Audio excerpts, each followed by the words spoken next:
इस न्यूज के प्रायोजक हैं देव जनरल स्टोर एवं पुस्तक भंडार, नया बस स्टैंड, मुंगेली। सड़क सुरक्षा सप्ताह के चौथे दिन में मुंगेली जिले के यातायात विभाग द्वारा बस व ऑटो चालक के नेत्र परीक्षण का कार्यक्रम नवीन बस स्टैंड परिसर में यातायात के कार्यालय में किया गया, जिससे वाहन चालक के नेत्र परीक्षण कर उनको उपचार कराने के लिए परामर्श दिया गया। सड़क सुरक्षा सप्ताह चल रहा है 2018, तो इसके परिप्रेक्ष्य में वाहन चालक हैं, जैसे बस ड्राइवर है, ऑटो चालक है, इनका जो है नेत्र परीक्षण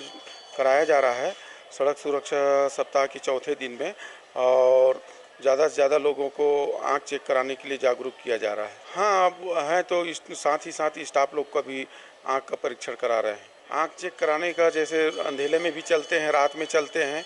तो उनका आँख में कोई प्रॉब्लम तो नहीं है तो उसमें सुधार किया जा सके ताकि कोई दुर्घटना, एक्सीडेंट वगैरह ना हो, इसलिए जो है उनका नेत्र परीक्षण कराया जा रहा है।